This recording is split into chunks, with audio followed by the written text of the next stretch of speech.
So, welcome po sa inyo lahat. Ako po si Paolo. And ako naman po yung mag-o-orient sa inyo dito online. Malalaman nyo kung paano ang food cart franchising namin dito sa Manila. Kung paano ho makakaabot dyan sa Visayas and Mindanao. So, isa-isahin po natin ng mga food carts, yung mga procedures, and then kung may question po kayo, pwede kayong tumawag, pwede kayong mag-text, pwede rin tayong mag-video call. So, ito po, umpisa na po natin.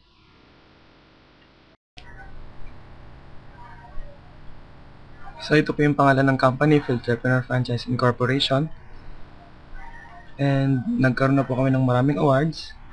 Meron na pong 2009 and ang pinaka-latest po namin, share na lang namin ng mabilis, itong 19th Annual Asia Pacific Excellence Award. So, ayan po, Outstanding Franchise Company as of 2011. Then ito po yung legalities ng company. Naka-register po kami sa DTI, saka meron ding Security and Exchange Commission. Ayan po, certificate. Ito naman po yung may-ari ng company, si Mr. Frederick Tan. Ayan ho, half Filipino, half Chinese. Ayan po, brief history na lang. Noong pong 1992, nag-start na po yung company. Nag-supply po siya ng siopaw, siomai, fishball, kikiam sa mga maliliit na supermarkets. Kasama na rin po yung Pampangas Best and Mekeni meat products. So, siya po yung nagsusupply doon. Then, 1996, nag-start po siya ng sarili niyang food cart, which is My Pao and Jack's. Ito pong My Pao, makikita nyo po ito sa SM North EDSA, sa may food court. And 2006, nag-start na po yung franchising niya. Ongoing po siya hanggang ngayon 2012. Ito ho, isa pong comparison sa Waffle Time, isa pong sikat na franchising ngayon. Ang package cost niya po, dito po sa may kaliwa, 250,000. So, pagkatapos nun, hihingan ka pa ng security deposit na 50,000. Then, may monthly service fee sila. Nakita po namin ito sa website nila, mayroong monthly service fee na 5%. Ayan, monthly gross sales. So, ibig sabihin, ito po yung royalty fee na tinatawag. Kumukuha po yung company nila sa mga franchises ng 5% dahil nag-a-advertise po sila sa TV, sa commercial, and minsan pa sa billboards. So, ayan po, kumukuha po sila sa inyo. Then, after 3 years, may renewal fee na 50,000 pesos. So, sa tingin nyo po, medyo may kamahalan, di ba? So, dito po sa company namin, ang silver cart or franchise package na single cart worth 26,888 lang. Bakit? Dahil hindi po kami nagko-commercial, hindi po kami kumuha ng artista, at hindi kami nag-billboard. So, mura lang ang franchise. Ganun lang po kadali yun. Ito po, isa-isahin natin yung mga food carts ng company. Ito po yung una na bestseller, which is Pinoy Pao. Ayan ho. Naging bestseller ho siya dahil pwede ka na maglagay ng siomai. At ang maganda pa ho dito sa company, pwede kang maglagay ng sarili mong produkto. Kunwari ho, gusto maglagay ng C2, ng Sprite, ng chicharon, pwede po. Hindi ho bawal lang sa franchise namin. So, ano po yung mga kasama dyan sa 26,888 namin? Kasama na ho yung collapsible food cart, may one electric equipment, meron na pong apron uniform, meron pong Sun Life Insurance worth 50,000, may kasama na rin hong e-loading business na universal e-loading business actually. So, ano, next po natin itong Emperor Siomai. Maganda rin to sa mga malapit sa schools. Yan, malakas po yun sa schools. And ganun din po yung inclusions niya. May electric steamer, may collapsible food cart. Naka-design po kasi yung food cart na collapsible para pwede mo siyang malipat anytime. Kunyari, meron nung liga ng basketball, may event sa school, pwede nyo pong ilipat doon yung food cart ninyo. Next po natin itong Jack's Eatables. Ito po naman malakas din sa palengke. Sa schools din. Perfect po to sa schools. Mga squid ball, chicken ball, fish ball, at shrimp ball. Ayan. Marami po yan. Ito naman po dahil nauso yung buy one take one katulad doon ng Angel's Burger, Minute Burger, saka mga burger machine. Ito po yun. Kasing quality rin ho niya pero hindi sing mahalang franchise. Ayan, meron din ho tayong pizza Pinoy. Bilisan lang ho natin. Ito po yung red bowl. Ito naman po yung parang rice in a box. Kung nakita nyo na po yan sa mga malls. Yung mga may rice toppings. Ito po may beef teriyaki.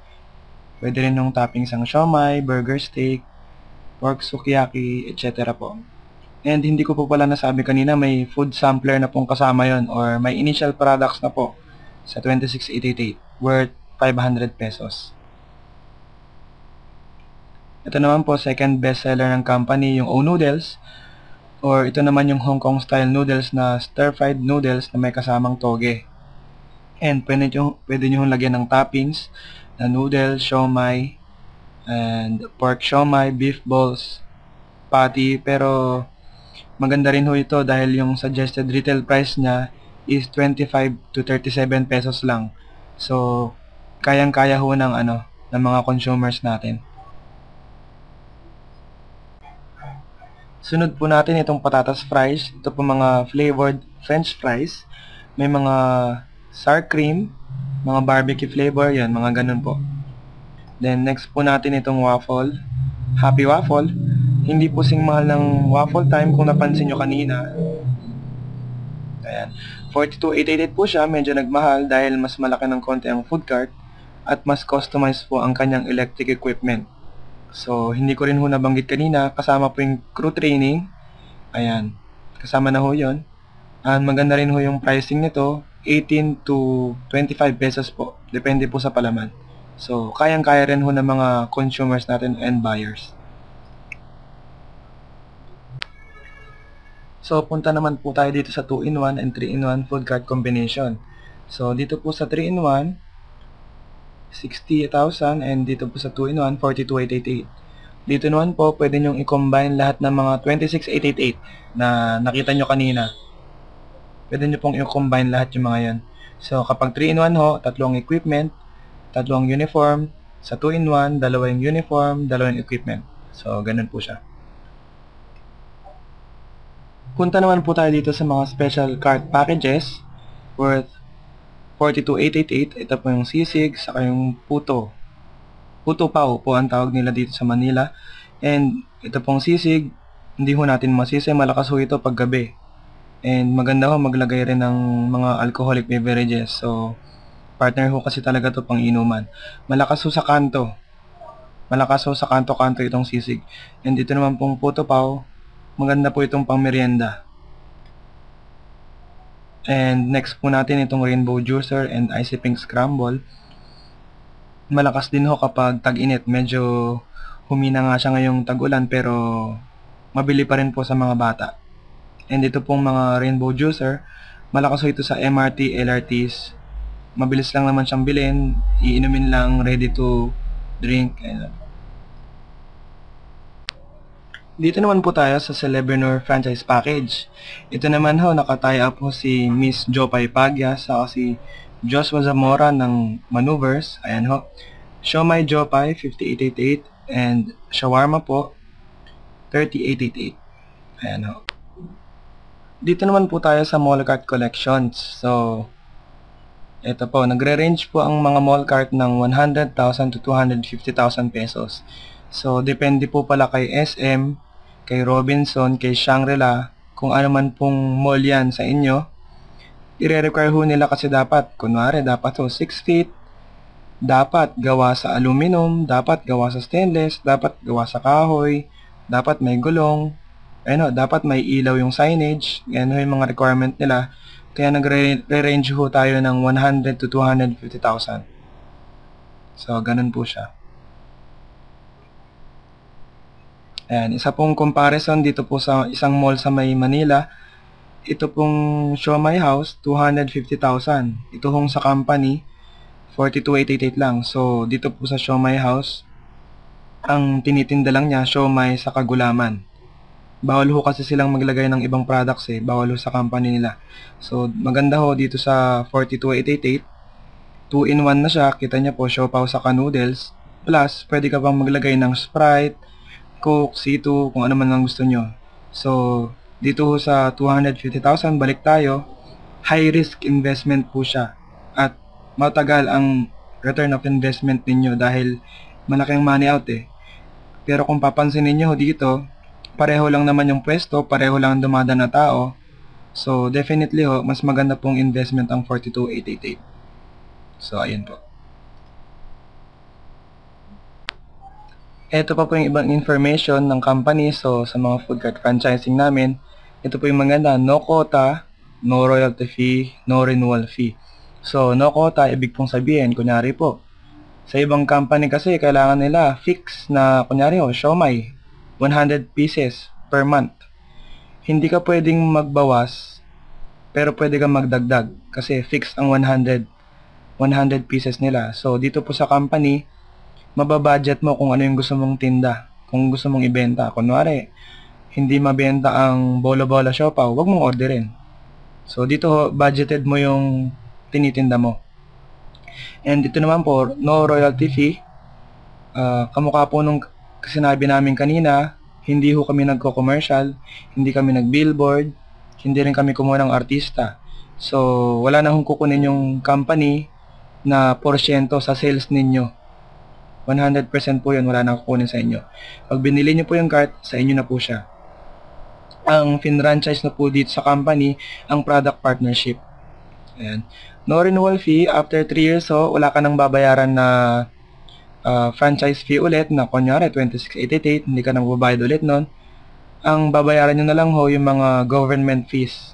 Ayan, yung mga permits dyan sa mayor, BIR, barangay, ayan mga ganyan. Sa supplies and deliveries naman minimum order ng 3.5 dito po sa Manila. Free delivery na po siya. At sa mga provinces naman po, medyo magbabari po tayo dyan.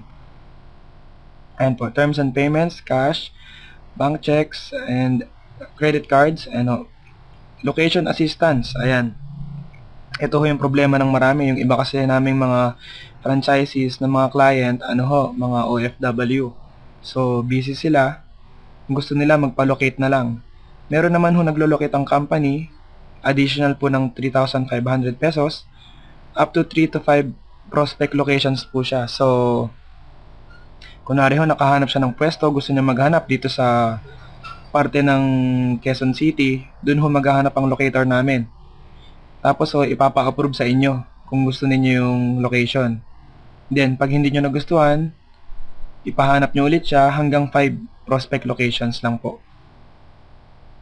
Ayan, ganun So, dito naman tayo sa mga additional na freebies.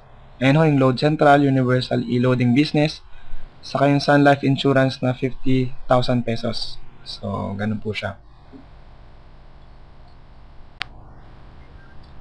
Isa rin po sa inahalaga ng company yung zoning or yung distansya ng mga food carts natin. So, eto dapat 500 meter radius ang layo. So, dati kasi merong magkalapit na food cart, medyo nagkukuhanan sila ng customer. So, ngayon ginawa ng company, ini-implement na yung zoning. Ayan, so ito po. Kukunin yung sketch ninyo, isi-send nyo sa email address namin, and kami na po yung mag-forward sa company. And i-check po sa database ng computer ng company kung may katabi na kayong food cart na kalapit. So, hindi kayo papayagan kapag may kalapit kayong food cart. And ito naman po, profitability study. Ito naman po ay study lang. Ang kikitain nyo pa rin, depende pa rin sa pwesto ninyo. Kahit ano naman pong business. So, for example po, dito tayo sa minicart. Nag-2,000 ka a day. Daily So, multiplied by 30 days or 1 month. Ito, 60,000. Wave na po, wala na po tayong less dito sa royalty fee dahil wala naman tayo niyan. Then 60,000. Yung average markup po o yung tubo, 40%. Then yung gross profit mo, 24,000. For example po, yung rental nyo, 3,000. Yung labor, 4,500. Electricity, 800. Miscellaneous, ito na po yung mga tubig, yung mga sauce, yung mga kalamansi, toyo, ayan minus na lahat yun, so 9,000. So, neto nyo every month is 15,000 pesos. So, ang iba naming franchisee nagtatanong, ito ba yung expected na kikitain ko? So, hindi depende pa rin po talaga sa pwesto ninyo, sa mga taong dumadaan. So, ayun ho, tapos na ho tayo sa food cart orientation.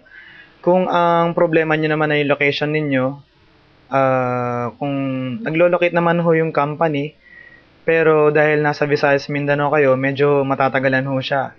So, we suggest ho, maglagay kayo malapit sa ospital, sa palengke, munisipyo, eskwelahan, and nag-aano rin ho kami, yung iba po naming franchisees, mga kliyente namin, binibigyan ho namin sila ng ganitong suggestion. Kunwari ho, ito ho, sa lugar, ito ho kasi ginawa to sa eskwelahan, yan, siomai, siopaw, mag-i-encircle lang yung yung mga tao. And then kung ano yung nagustuhan, yun yung pwede nyo ilagay. Ano, suggestion lang naman ho yun. At maganda rin, makita nyo ho yung pwesto, makita nyo yung mismong lugar kung saan ilalagay yung food cart. And then kapag kunwari ho, meron ng siomai dun sa lugar, huwag ka na maglagay ng siomai. Kailangan iba naman. Kunyari meron ng hamburger, kailangan iba naman. So, mas unique yung pagkain mo, mas tatangkilikin ka ng tao dahil parang bago sa panlasa niya, bago sa paningin niya. Wala pa sa paligid. So, ayun ho, sana ho nakatulong itong maliit na orientation na ito. Tawag na lang ho kayo at contact na lang ho kayo dito sa may kaliwa. Dito sa may kaliwa, contact. And yun lang po. Text na lang ho kayo kung ano man po feedback ninyo at kung ano mang inquiries. So, thank you and God bless.